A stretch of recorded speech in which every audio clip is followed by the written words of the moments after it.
আমাদের জীবনে আমরা যখনই এমন কোনো মানুষের সাথে পরিচিত হই যে বয়সে, পদে এবং আর্থিক দিক থেকে আমাদের থেকে পিছিয়ে, তখন আমরা সবাই খুব হীন নজরে তাদের দিকে দেখি। মনেই করি না যে সেই ব্যক্তির নিজস্ব একটা অস্তিত্ব রয়েছে, তার নিজেরও একটা মাহাত্ম্য রয়েছে। আমাদের মনেই হয় না যে আমাদের সামনে দাঁড়িয়ে থাকার যোগ্যতা আছে তাদের।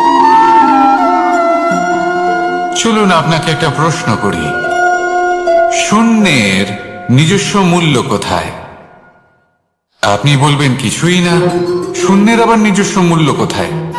কিন্তু যখন এই শূন্যই কোনো সংখ্যার সাথে এসে যুক্ত হয়ে যায়, কোনো অঙ্কের সাথে এসে যুক্ত হয়ে যায়, তখন তার মূল্য অনেক গুণ বৃদ্ধি পায়। অর্থাৎ এই শূন্যের মূল্য অবশ্যই আছে।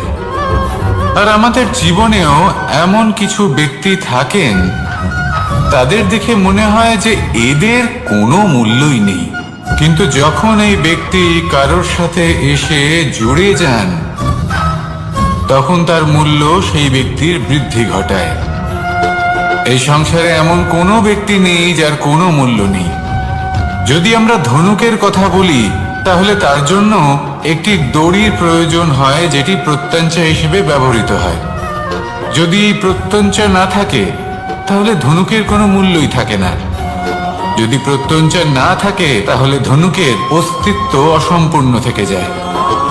এই সংসারে যে কোনো ব্যক্তি হোক বা যে কোনো বস্তু হোক, প্রত্যেকের নিজস্ব একটি মূল্য আছে। তার সম্মান করুন, সামনে অগ্রসর হন, আর আমার সাথে ভালোবেসে বলুন, রাধা রাধা। মানুষের জীবনে স্বচ্ছতার একটা আলাদা গুরুত্ব আছে। যদি আপনি নিজেকে স্বচ্ছ রাখেন, তাহলে আপনার নিজেরও ভালো লাগবে, সামনের ব্যক্তিরও ভালো লাগবে, একটা অন্যরকম প্রভাব পড়বে। কিন্তু একজন শ্রেষ্ঠ ব্যক্তি কিভাবে হয়ে ওঠা সম্ভব? যার মধ্যে গুণ আছে, শিক্ষা আছে, শুভ চেতনা আছে, যিনি সৎকর্ম করেন। কিভাবে হব সেই ব্যক্তি যার মধ্যে জ্ঞান আছে? শুধুমাত্র স্বচ্ছ থাকলে তো তা হওয়া সম্ভব নয়। প্রথমে আপনাকে বুঝতে হবে যে মানুষের মধ্যে চারটি মূল তত্ত্ব আছে।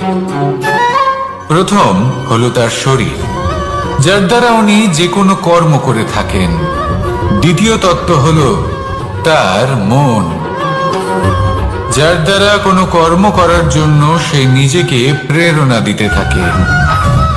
তৃতীয় তত্ত্ব হলো বুদ্ধি, যে কর্ম আমরা করতে চাই, যে লক্ষ্যে আমরা পৌঁছতে চাই, সেটা আমরা কিভাবে কোন পথে করব, সেটা স্থির করা যায় বুদ্ধি দিয়ে। আর চতুর্থ তত্ত্ব হলো আত্মা। আত্মা হলো এমন এক তত্ত্ব যার কোনো সমাপ্তি নেই। আত্মা হলো অজয়। কিন্তু এরও শুদ্ধিকরণের প্রয়োজন হয়। এই চারটি তত্ত্বের শুদ্ধিকরণ করতে থাকুন, এতে নির্মল রাখুন, শুদ্ধ রাখুন। এবং এটা কিভাবে হবে?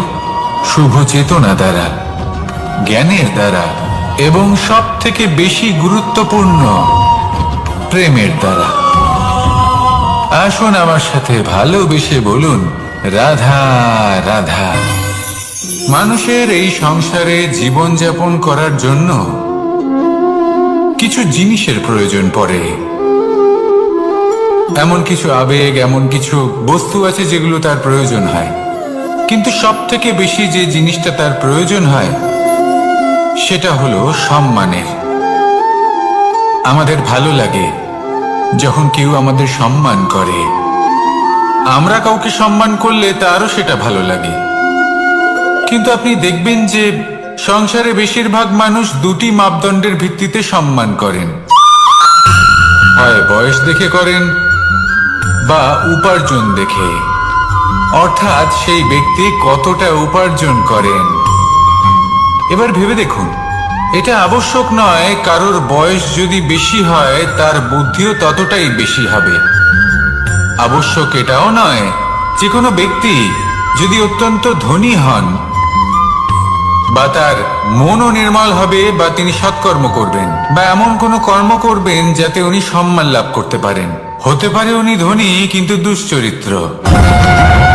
সেই জন্য বয়স বা উপার্জন দেখে কোনো ব্যক্তিকে সম্মান করবেন না, কর্ম দেখুন। যদি গভীরভাবে ভেবে দেখেন তাহলে দেখবেন যদি কোনো মানুষ কোনো সৎকর্ম করেন তাহলে তার প্রতি হৃদয় থেকে সম্মান জাগ্রত হয়। এটাই হলো সেই সম্মান যা অর্জন করতে হবে। বয়স আজ আছে, কাল আরো বৃদ্ধি পাবে। উপার্জন আজ আছে, কাল সেটা কমে যেতেও পারে। কিন্তু যদি আপনি নিরন্তর শুভকর্ম করতে থাকেন তাহলে আপনি মৃত্যুর পরেও অমর হয়ে থাকবেন। আসুন আমার সাথে ভালোবেসে বলুন, রাধা রাধা।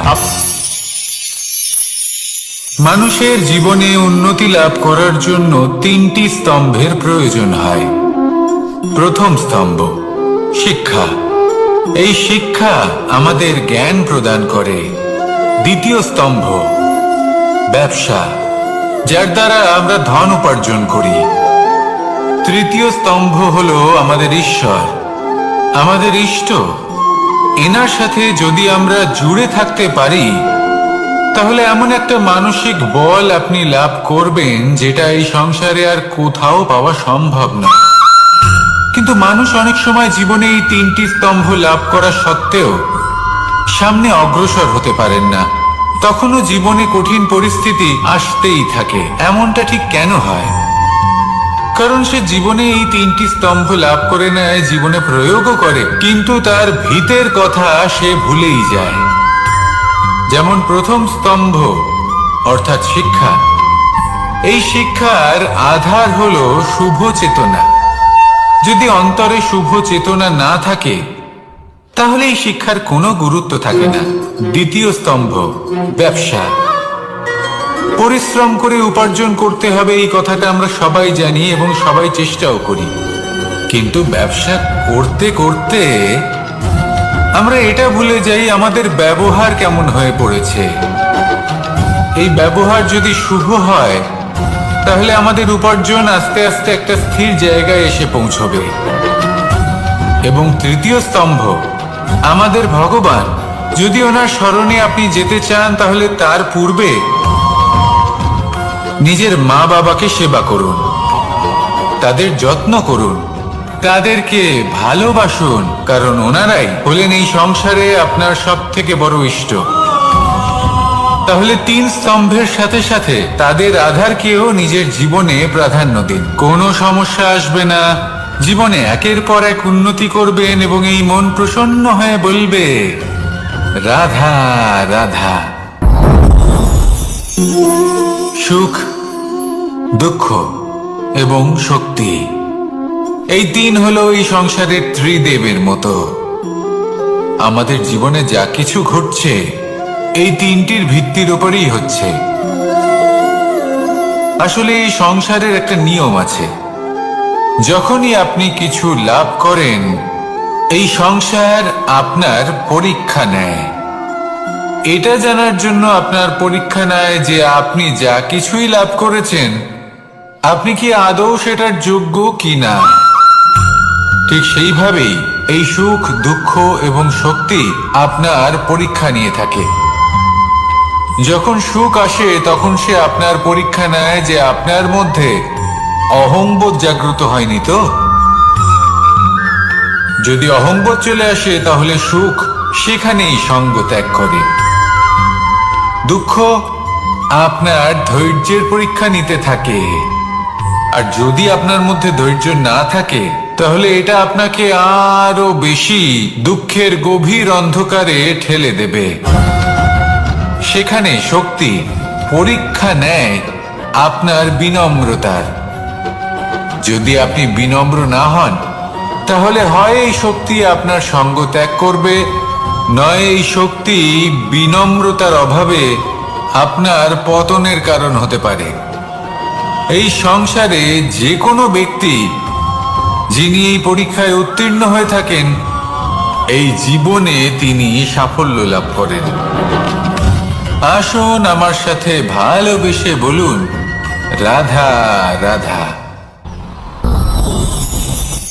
ভয়ের সাথে আমরা সবাই পরিচিত, কষ্ট আমরা সবাই পেয়েছি। কখনো কখনো আমরা অসুস্থ হয়ে পড়ি, আর এমন সময় হলে মাতার মমতা, কখনো বাবার স্নেহ, কখনো বন্ধুদের পাশে থাকার অনুভূতি আমাদের রোগ নিরাময়ে সাহায্য করে। কখনো যদি আমরা নিরাশ হয়ে পড়ি, তখন যদি আমাদের কোনো আপনজন আমাদের দুটো ভালো কথা বলে, তখন আমাদের মনোবল বেড়ে যায়। ঠিক তেমন সংসারের এই রঙ্গমঞ্চে যদি আপনি পীড়িত অনুভব করেন, কিছু শুভ কথা আলোচনা করুন, কিছু স্তুতি গান করুন, কিছু মুহূর্তের জন্য হলেও নিজের ইষ্টদেবের কথা স্মরণ করুন আর প্রার্থনা করুন। সাহস বাড়বে, শক্তিও বৃদ্ধি পাবে এবং সামনে এগিয়ে চলার পথও দেখতে পাবেন। তখন এই মন প্রসন্ন হয়ে বলবে, রাধা রাধা। মানুষের জীবনে উন্নতি লাভ করার জন্য 3টি স্তম্ভের প্রয়োজন হয়। প্রথম স্তম্ভ শিক্ষা।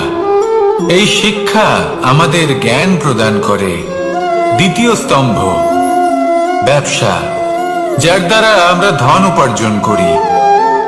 তৃতীয় স্তম্ভ হলো আমাদের ঈশ্বর, আমাদের ইষ্ট।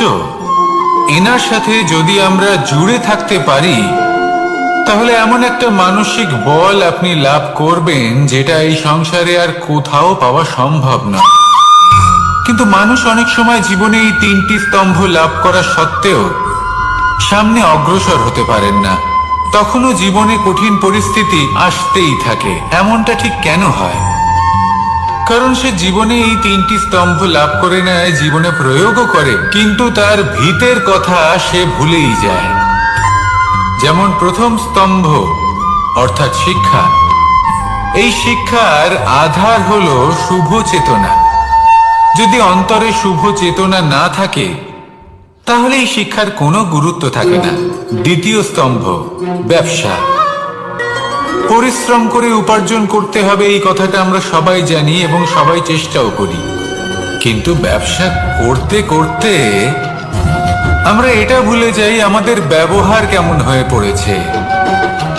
এই ব্যবহার যদি শুভ হয়, তাহলে আমাদের উপার্জন আস্তে আস্তে একটা স্থির জায়গায় এসে পৌঁছবে। এবং তৃতীয় স্তম্ভ আমাদের ভগবান। যদি ওনার স্মরণে আপনি যেতে চান, তাহলে তার পূর্বে নিজের মা বাবাকে সেবা করুন, তাদের যত্ন করুন, তাদেরকে ভালোবাসুন, কারণ ওনারাই হলেন এই সংসারে আপনার সব থেকে বড় ইষ্ট। তাহলে 3 স্তম্ভের সাথে সাথে তাদের আধারকেও নিজের জীবনে প্রাধান্য দিন। কোনো সমস্যা আসবে না, জীবনে একের পর এক উন্নতি করবেন এবং এই মন প্রসন্ন হয়ে বলবে, রাধা রাধা। সুখ, দুঃখ এবং শক্তি, এই 3 হলো এই সংসারের ত্রিদেবের মতো। আমাদের জীবনে যা কিছু ঘটছে এই 3টির ভিত্তির উপরেই হচ্ছে। আসলে এই সংসারের একটা নিয়ম আছে। যখনই আপনি কিছু লাভ করেন, এই সংসার আপনার পরীক্ষা নেয়। এটা জানার জন্য আপনার পরীক্ষা নেয় যে আপনি যা কিছুই লাভ করেছেন, আপনি কি আদৌ সেটার যোগ্য কি না। ঠিক সেইভাবেই এই সুখ, দুঃখ এবং শক্তি আপনার পরীক্ষা নিয়ে থাকে। যখন সুখ আসে, তখন সে আপনার পরীক্ষা নেয় যে আপনার মধ্যে অহংবোধ জাগ্রত হয়নি তো। যদি অহংবোধ চলে আসে, তাহলে সুখ সেখানেই সঙ্গ ত্যাগ করে। দুঃখ আপনার ধৈর্যের পরীক্ষা নিতে থাকে, আর যদি আপনার মধ্যে ধৈর্য না থাকে, তাহলে এটা আপনাকে আরো বেশি দুঃখের গভীর অন্ধকারে ঠেলে দেবে। সেখানে শক্তি পরীক্ষা নেয় আপনার বিনম্রতার। যদি আপনি বিনম্র না হন, তাহলে হয় এই শক্তি আপনার সঙ্গ ত্যাগ করবে, নয় এই শক্তি বিনম্রতার অভাবে আপনার পতনের কারণ হতে পারে। এই সংসারে যে কোনো ব্যক্তি যিনি এই পরীক্ষায় উত্তীর্ণ হয়ে থাকেন, এই জীবনে তিনি সাফল্য লাভ করেন। আসুন আমার সাথে ভালোবেসে বলুন, রাধা রাধা। ভয়ের সাথে আমরা সবাই পরিচিত, কষ্ট আমরা সবাই পেয়েছি। কখনো কখনো আমরা অসুস্থ হয়ে পড়ি, আর এমন সময় হলে মাতার মমতা, কখনো বাবার স্নেহ, কখনো বন্ধুদের পাশে থাকার অনুভূতি আমাদের রোগ নিরাময়ে সাহায্য করে। কখনো যদি আমরা নিরাশ হয়ে পড়ি, তখন যদি আমাদের কোনো আপনজন আমাদের দুটো ভালো কথা বলে, তখন আমাদের মনোবল বেড়ে যায়। ঠিক তেমন সংসারের এই রঙ্গমঞ্চে যদি আপনি পীড়িত অনুভব করেন,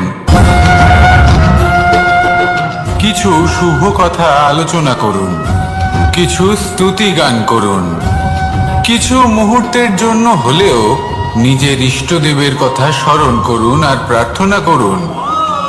সাহস বাড়বে, শক্তিও বৃদ্ধি পাবে এবং সামনে এগিয়ে চলার পথও দেখতে পাবেন।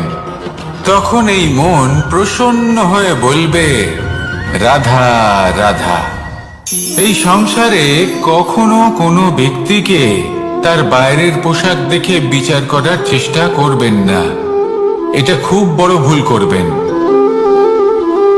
যেমন আমরা জীবনে অনেক সময় এমন করি, ধরুন কোথাও একটা গাছ দেখলাম, খুব বিশাল আকারের একটা গাছ, যেটা মাটির থেকে অনেক উঁচুতে পৌঁছে গেছে, যার বিশাল শাখা আছে। সেগুলো দেখে আমরা ভাবি যে এই গাছে হয়তো কত সুস্বাদু ফল আছে। আমরা সেই গাছের পরিচর্যা করতে থাকি। আবার অন্যদিকে হলো একটি তৃণ, যেটা মাটি থেকে কিছুটা উঁচুতে পৌঁছেছে, কিন্তু সেই তৃণর নিচে, মাটির নিচে অত্যন্ত সুস্বাদু ফল বা সবজি জন্ম নেয়, যা আমাদের স্বাস্থ্যের পক্ষে অত্যন্ত উপকারী। সেই জন্য কখনো আবরণ দেখে কাউকে বিচার করতে চেষ্টা করবেন না। তার বদলে এটা বোঝার চেষ্টা করুন যে আপনার সামনে যে ব্যক্তি আছে বা বস্তু আছে, তার বিশেষত্ব কি। যদি এই বিশেষত্ব বোঝার ক্ষমতা আপনি অর্জন করেন, যদি এই শিল্প আপনি নিজের ভেতরে জাগ্রত করেন, তাহলে এই সংসারে বিশেষত্ব কি সেটা আপনি জানতে পারবেন। আর এই সমস্ত খেলা দৃষ্টি থেকে নয়, দৃষ্টিভঙ্গি থেকে জন্ম নেয়। দৃষ্টিভঙ্গি সবসময় শুভ রাখুন আর আমার সাথে ভালোবেসে বলুন, রাধা রাধা। যখন আমরা কোনো বনে প্রবেশ করি, তখন এই সবুজ ঘাস দেখে, এই কোমল ঘাস দেখে আমাদের মন প্রফুল্ল হয়ে ওঠে। ভিন্ন ভিন্ন প্রজাতির ফুল, ভিন্ন ভিন্ন রঙের ফুল দেখে এই মন আনন্দে ভরে ওঠে। এখানে শিশুরা আনন্দ লাভ করে, বড়রা ভোজন গ্রহণ করেন, কথাবার্তা বলেন, হাঁটাহাঁটি করে বেড়ান।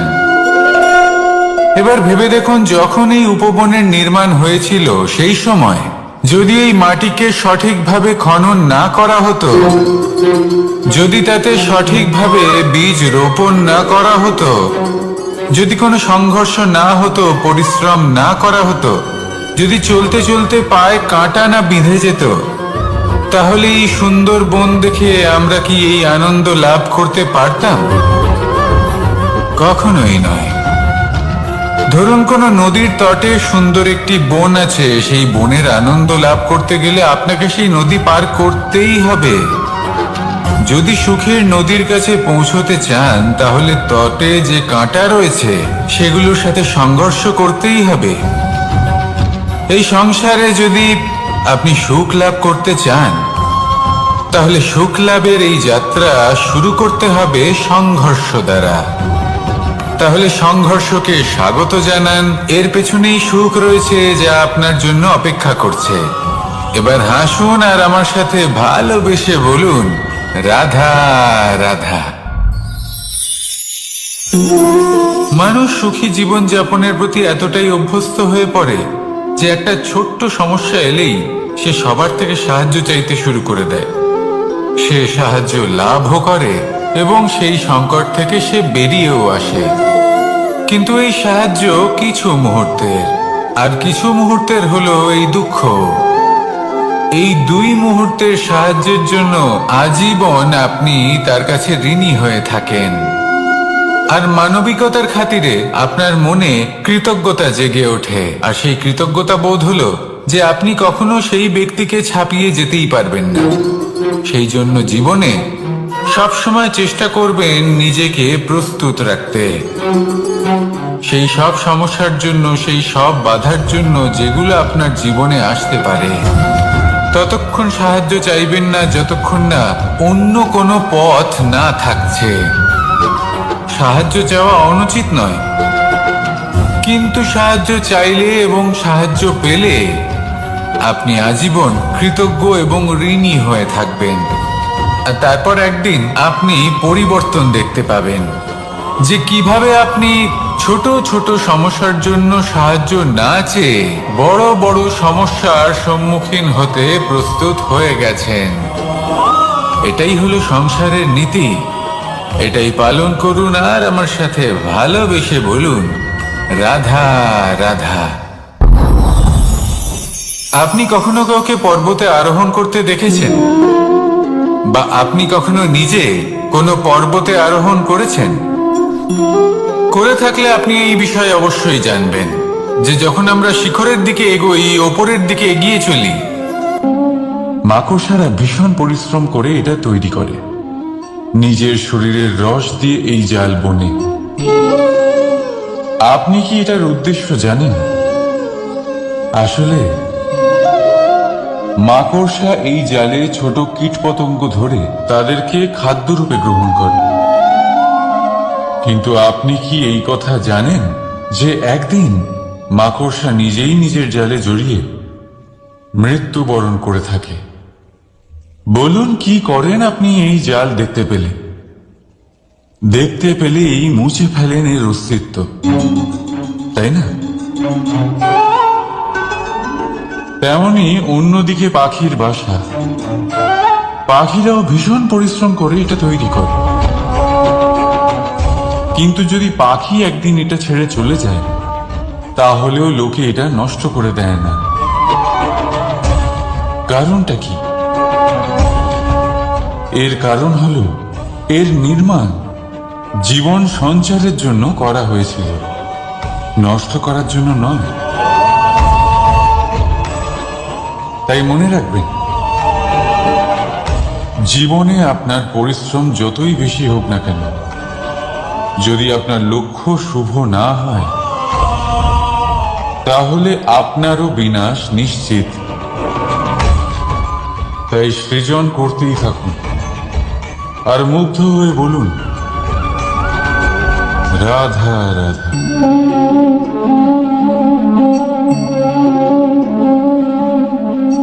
আপনার কি মনে হয় আমি কি করছি? আপনি বলবেন আমি প্রদীপ জ্বালাচ্ছি। সঠিক, কিন্তু প্রশ্ন হচ্ছে যে আমি কি আপনাকে বলেছি যে একে প্রদীপ বলা হয়? না। এই প্রদীপ কি নিজেই নিজের পরিচয় আপনাকে দিয়েছে? না। তাহলে আপনি কি করে জানলেন যে একে প্রদীপ বলা হয়? উত্তর হচ্ছে প্রকাশ, যে স্বয়ং জ্বলে অন্ধকারের মধ্যে সংসারকে পথ দেখায়, সেটাই প্রদীপ। যা নিরাশার মাঝে আশার আলো প্রদর্শন করে, সেটাই প্রদীপ। অপর দিকে আছে সাপ, যাকে না দেখেও তার ফনার আওয়াজ শুনেই লোকে ভয় পেয়ে যায়। তার মানে ব্যক্তির পরিচয় তার কর্মের দ্বারা পাওয়া যায়। তাই আপনার এটা বলার প্রয়োজন নেই যে আপনার পরিচয় কি। এটা আপনার কর্মই নিশ্চিত করবে যে লোকে আপনাকে প্রদীপ ভেবে ভালোবাসবে নাকি সাপ ভেবে ভীত হয়ে থাকবে।